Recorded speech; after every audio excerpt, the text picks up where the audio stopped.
Hello students, welcome to the next class. आज हम exercise 3.1 पढ़ेंगे जिसमें हमें स्क्वायर को पढ़ना है। ठीक है, so square and square root को हम लोग इसमें स्टडी करेंगे। तो पहले एक्सरसाइज पर आते हैं।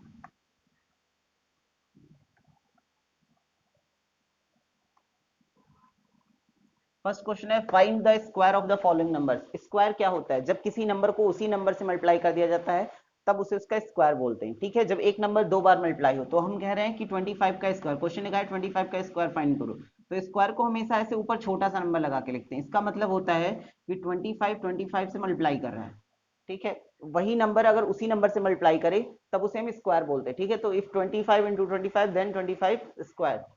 तो 25 को 25 से लिखकर मल्टीप्लाई कर लो। सिंपल मल्टीप्लिकेशन का यूज करना है, जैसा करते हैं 625 इसका आंसर हो जाएगा। ठीक है, तो बस सिंपल सा है, किसी भी नंबर का स्क्वायर फाइंड करना हो तो उसको उठा के उसी से मल्टीप्लाई कर दो, स्क्वायर आ जाएगा। एक और क्वेश्चन है 140। इसको देखते हैं, इसका स्क्वायर। स्क्वायर हमेशा से ऊपर छोटा सा नंबर लगा के लिखते हैं। इसका मतलब होता है 140 इंटू 140। 140 को 140 से मल्टीप्लाई करो। एक बात ऑलवेज याद रखो, जीरो का भी मल्टीप्लाई करने की जरूरत नहीं होती है। नंबर्स को मल्टीप्लाई कर लो, दोनों में जितने भी मल्टीप्लिकेशन में जीरोस हैं सबको उठा के जीरो लाइन से लगा दो। ठीक है, जैसे 140 को 140 से करना तो 14 को 14 से कर लो, 196 आ जाएगा। अब इसमें दो जीरो था, दोनों का जीरो मिला के दो जीरो हो गया, तो दो जीरो इसमें पीछे लगा दो। ठीक है, तो 14 इंटू 14 इक्वल्स टू 196, और दो जीरो थे तो दो जीरो हमने लास्ट में लगा दिए।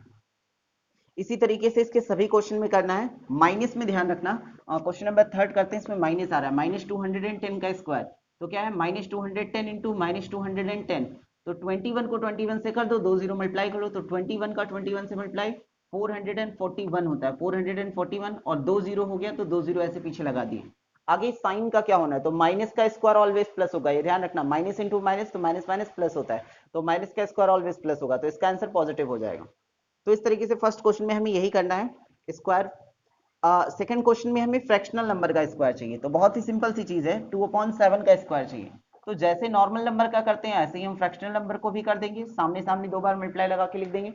और मल्टीप्लिकेशन जानते ही हो, फ्रैक्शन का सामने सामने मल्टीप्लाई होता है, न्यूमरेटर का न्यूमरेटर से, डिनोमिनेटर का डिनोमिनेटर से। तो 2 2 जा 4 और 7 7 जा 49। सो इसका हो गया मल्टीप्लिकेशन। ठीक है, इसी तरीके से इसके जितने भी पार्ट हैं सब में वही करना है, सेम वैल्यू को दो बार लिखकर मल्टीप्लाई करो। न्यूमरेटर को न्यूमरेटर से मल्टीप्लाई कर दो, डिनोमिनेटर को डिनोमिनेटर से मल्टीप्लाई करके लिख दो।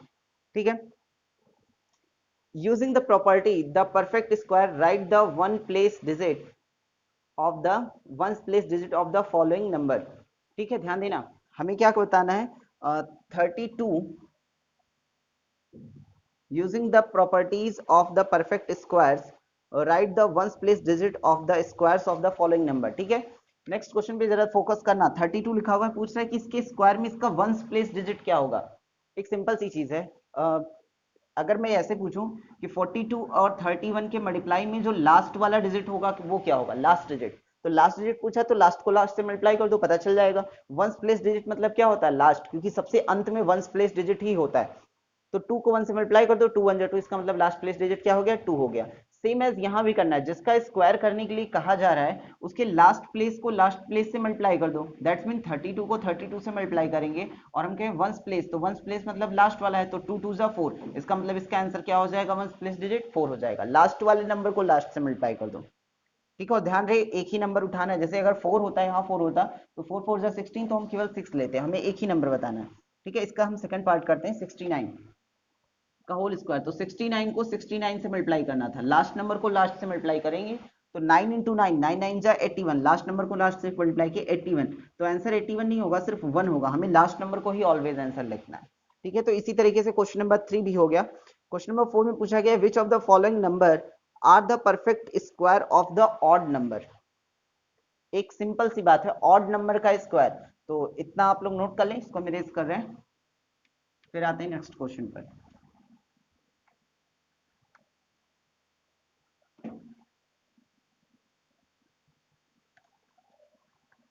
Question number 4। ठीक है, क्वेश्चन में पूछ रहा है, हमको एक एक वैल्यूज दी गई है, 361, सेकंड दिया गया है 529, एंड थर्ड दिया गया है 676, एंड फोर्थ दिया हुआ है 1600, एंड फिफ्थ दिया हुआ है हमको 1521। इतना इनफ है, मैं इतना टेक करके बताता हूँ। ठीक है, क्या पूछा हमसे, which of the following are perfect square of the odd numbers. ठीक है, तो ऑड नंबर के परफेक्ट स्क्वायर्स कौन कौन से हैं? बहुत ही सिंपल सी चीज है, ध्यान देना। इसको उठाओ, ठीक है, और उसके बाद इसका क्या कर दो, फैक्टराइजेशन इसका कर दो, ठीक है। फैक्टराइजेशन में ध्यान देना, अगर हमें ऑड नंबर मिल रहा है तो हम लिख देंगे यस, ऑड नंबर नहीं मिल रहा है तो हम लिख देंगे नो। जिन पे मिल रहा है वो सभी यस, और जिन पे नहीं मिल रहा उन सभी को नो कर देना, ठीक है। तो 361 किससे डिवाइड होगा चेक करते हैं। तो हम हमेशा प्राइम नंबर से कट करते हैं, 2 से होगा नहीं, क्योंकि 2 से कट होने वाले नंबर के लास्ट में 0 2 4 6 8 होना चाहिए। 5 से नहीं होगा, क्योंकि 5 से कट होने वाले नंबर के लास्ट में 0 या 5 होना चाहिए। 3 से कट होने वाले नंबर्स के लिए रूल है कि उनके सभी डिजिट का सम 3 से डिवाइड होना चाहिए। तो जैसे इसको ऐड करें तो 6 3 9 1 10, 10 3 से डिविजिबल नहीं है, तो ये नंबर ना तो 3 से डिविजिबल है ना ही 9 से डिविजिबल है। 7 से चेक करते हैं, तो 7 की टेबल में 35, 7 5 जा 35, 1 बच गया 11, 7 से भी ये कट होने वाला नहीं है, 11 से भी कट होने वाला नहीं। तो अब हम किसी नंबर को डायरेक्टली टेक करेंगे। ऑलवेज ध्यान रहे, फैक्टराइजेशन करते वक्त अगर सपोज दैट ऐसा कुछ नहीं मिल पा रहा है कि कौन से नंबर को करना, तो अपने मन से कोई नंबर चूज करो, और हमेशा लास्ट डिजिट वाला रूल यूज करो। लास्ट डिजिट मतलब कोई ऐसा नंबर टिक करो, क्योंकि हमें स्क्वायर लेना, तो जैसे हम 3 3 जा 9 ऐसे चेक करेंगे, 3 3 जा 9 4 4 जा, तो ऐसा कौन सा नंबर है जिसको मल्टीप्लाई करने पर लास्ट में 1 बचे। तो 7 7 जा 49, सभी नंबर्स को लाइन से चेक कर लो। 1 1 जा 1 हो सकता है, या फिर 9 9 जा 81 हो सकता है। इसका मतलब यह है कि ये नंबर किसी ऐसे नंबर से कट होगा जिसके लास्ट में या तो 1 आए या फिर 9 आए, ठीक है। ध्यान देना, इसी ऑर्डर में हम लेते हुए चलेंगे। तो अब एक बार यहाँ पर एक रखो इनके आगे, एक बार एक रखो, फिर एक बार इनके आगे 2 रखो, फिर एक बार इनके आगे 3 रखो, फिर एक बार इनके आगे 4 रखो। ये ट्रिक यूज करना हमेशा ध्यान रहे, जब भी कभी ऐसी सिचुएशन में फंस जाओ कि ये ना क्लियर हो पाए कि ये नंबर किससे कट हो रहा है, तो लास्ट प्लेस के डिजिट को देखो। लास्ट में यहाँ क्या है 1, तो 1 किससे कट हो सकता है, ऐसे नंबर से, या तो 1 1 जा 1 होता है, या 9 9 जा 81 होता है, ठीक है। तो इसका मतलब है किसी नंबर का अगर लास्ट नंबर अगर 1 है तो ही ये इसको कट कर सकता है, या 9 हो तो कट कर सकता है, अदरवाइज इसको ये परफेक्ट स्क्वायर नहीं हो सकता है, ठीक है। तो हम एक एक को ट्राई करते हैं। तो चलो 11 का स्क्वायर, 11 को 11 से मल्टीप्लाई करेंगे तो 11 से तो ये डिविजिबल है ही नहीं है। अब 19 से इसको ट्राई कर लेते हैं, ठीक है। तो 19 इंटू 19 कर लेते हैं। 19 9 जा 171, और 19 1 जा 19, सो 19716, और यहाँ पर ऐड हो जाएगा 361। तो 19 और फिर 19 जा, और फिर 19 1 जा, तो देखो 19 का ये स्क्वायर है, 19 की पेयरिंग हो रही है। ऑलवेज ध्यान देना, यहाँ पर हम पेयरिंग करेंगे दो दो नंबर का, और उसके अकॉर्डिंग बताएंगे कि परफेक्ट स्क्वायर है या नहीं।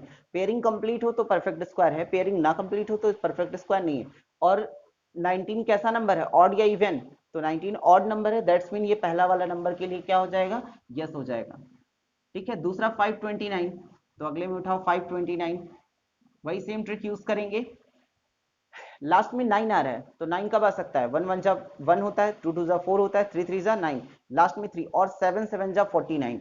दैट्स मीन ये एक ऐसे नंबर से कट हो सकता है जिसके लास्ट में या तो 7 हो या 3 हो। तो चलो चेक करते हैं, 1 1 रख लेते हैं। 17 का स्क्वायर तो ये हो नहीं सकता, क्योंकि 20 का स्क्वायर 400 होता है। 13 तो और भी नहीं हो सकता है, तो हम 2 2 रखते हैं।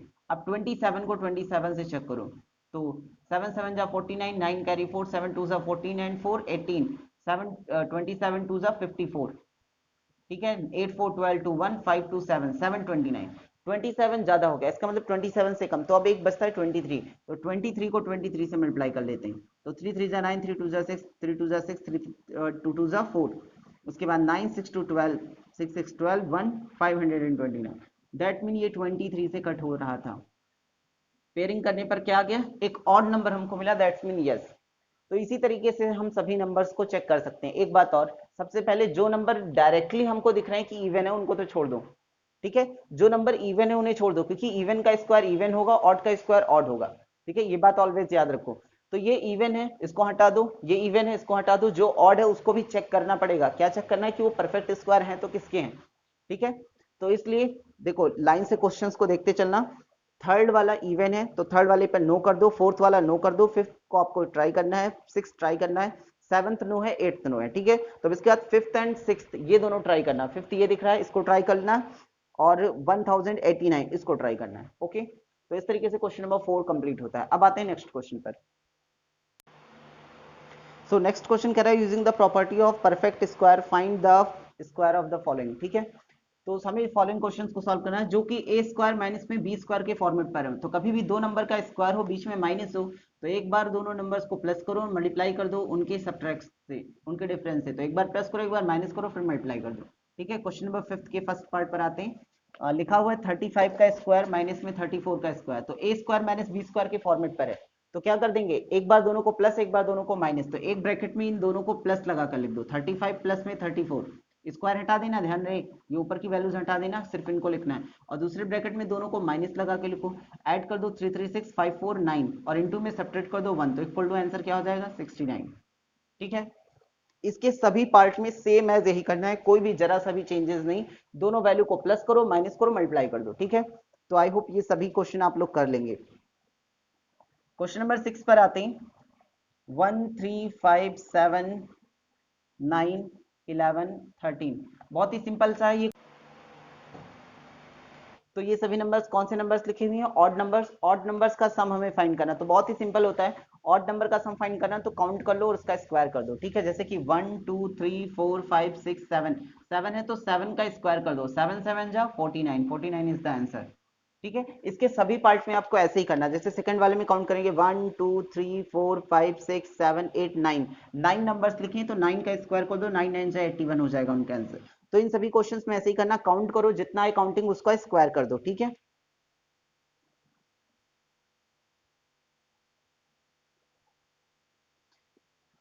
अब हम लोग आते हैं क्वेश्चन नंबर 7 पर। Express the following as the sum of the odd numbers. ठीक है, तो ध्यान देना, एक नंबर हमें दिया है, उसे सम ऑफ ऑड नंबर्स हमें रिप्रेजेंट करना है।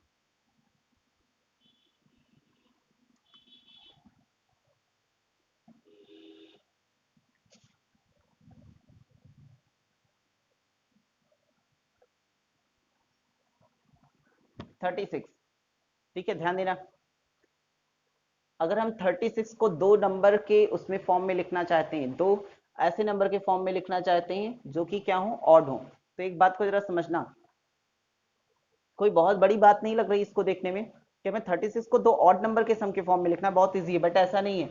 ये नंबर कैसा है, इवन, तो हम दो ऑड को ऐड करके इवन कभी भी हम क्रिएट नहीं कर सकते। ठीक है, ये ध्यान रखना, इवन ऐड होगा तो इवन मिलेगा, ऑड ऐड होगा तो ऑड मिलेगा। ठीक है, तो अब आते हैं क्वेश्चन नंबर 7 पे। इसमें हमें एक नंबर दिया गया और कह रहा है कि इसे दो ऑड नंबर के सम के फॉर्म में लिखकर दिखाओ, तो बहुत ही सिंपल सा चीज है, कैसे करेंगे, ध्यान देना, 36 है इसका हाफ कर लो। ठीक है, और एक बार उसमें +1 करो और इसके हाफ में से एक बार -1 कर दो। ठीक है, तो इसका हाफ कितना होगा 18, और यहाँ भी 18, तो एक बार 18 1 19 हो जाएगा, और 18 में से 1 गया 17 हो जाएगा। ठीक है, इसके सभी पार्ट में ऐसे ही करना है। नेक्स्ट क्वेश्चन है इसका 64, तो 64 का हाफ कर लो और उसमें +1 कर दो और 64 के हाफ में -1 कर दो, तो 32 ये और 32 ये, तो 32 में 1 ऐड करेंगे 33, एंड 32 में 1 सब्ट्रैक्ट कर देंगे 32। ओके, इसी तरीके से अगले क्वेश्चन में 120, तो 120 का हाफ कर दो, कितना होगा 60, एक बार 61 और एक बार 59। ठीक है, find the Pythagoras triplet of the first member. ठीक है, क्वेश्चन नंबर 8 पर आते हैं।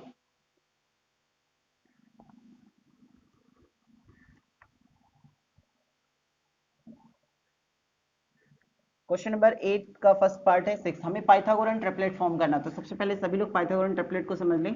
पहली वैल्यू है 2n, दूसरी है n स्क्वायर प्लस 1 और तीसरी है n स्क्वायर माइनस में 1। यहाँ n भी ले सकते हैं m भी ले सकते हैं, जिसे चाहे उसे ले लो। ठीक है, बस ध्यान रहे कि 2 के मल्टीपल में हो n स्क्वायर प्लस 1 हो n स्क्वायर माइनस 1 हो, तो हमें जो वैल्यू दी जाएगी उसकी कंपेयरिंग हम 2n से करेंगे, n की वैल्यू निकालेंगे और यहाँ पर उठा के रख के दोनों वैल्यूज को निकाल लेंगे। ठीक है, बहुत ही सिंपल सा, जो वैल्यू तुम्हें दी गई उसे 2n के इक्वल में लिख लो, 2n इक्वल टू n की वैल्यू निकालो 6/2, 2 3 6, n इक्वल टू आ गया 3। इसके बाद हमें बाकी दो नंबर ऐसे निकालने हैं, n square plus 1 equal to n की जगह पर 3 रख दो, तो 3 का स्क्वायर प्लस 1, 3 का स्क्वायर 9, 1 ऐड कर देंगे 10। अगला है n स्क्वायर माइनस में 1, तो 3 का स्क्वायर माइनस में 1, 3 का स्क्वायर 9, 9 में 1 गया 8, तो 10 एंड 8। ओके, इसी तरीके से इसके सभी पार्ट को करना है, सेम एज यहाँ पर रखो, 2 से डिवाइड करो, जो है उसके स्क्वायर को एक प्लस कर दो एक माइनस कर दो, हमें पाइथागोरन ट्रिपलेट मिल जाएंगे। ठीक है, using the prime factorisation method find which of the following are perfect square. ठीक है, प्राइम फैक्टराइजेशन मेथड यूज करना है, तो जो हम लोगों ने पहले भी किया है। ठीक है, 1296 है, प्राइम फैक्टराइजेशन इसे बोलते हैं, इसका फैक्टराइजेशन कर दो ऐसे, और ये बताओ कि ये परफेक्ट स्क्वायर है या नहीं, तो बहुत ही सिंपल सी चीज है, हम पेयरिंग करेंगे, अगर पेयरिंग में सेम पेयरिंग हो जाती है तो यस, और नहीं होती है तो नो। ठीक है, इस तरीके से एक्सरसाइज फिनिश हो जाएगी। सो इस क्वेश्चन को कर लेते हैं, इसके बाकी सारे पार्ट आप लोग खुद से करेंगे। 2 6 12, 2 4 8, 1 बचा 2 8 16, 2 3 6, 2 2 4, 2 4 8, 2 1 2 6 12, 2 2 4, फिर 2 8 16, 2 1 2, एंड फिर 3 से कट होगा, 3 से 3 27 जा 81 होता है, 3 9 जा 27, 3 3 जा 9 एंड 3 1 जा 3। पेयरिंग कर लेते हैं। देखो दो दो की पेयरिंग है, कोई भी नंबर एक्स्ट्रा बचा नहीं, दैट्स मीन ये परफेक्ट स्क्वायर है। ओके, किसका परफेक्ट स्क्वायर है ये फाइंड करना है, तो हर एक पेयर से एक एक नंबर को बाहर ले लो, हर एक पेयर से एक एक और सबको मल्टीप्लाई कर लो। 2 2 जा 4, 3 जा 12, 12 3 जा 36। Okay, so 36 is the answer. इस तरीके से इसके बाकी सारे पार्ट्स आप लोग खुद से कर लेंगे, टेबल का यूज करना है, सिंपल डिवीजन जैसा मेथड है, ठीक है। Okay, thank you.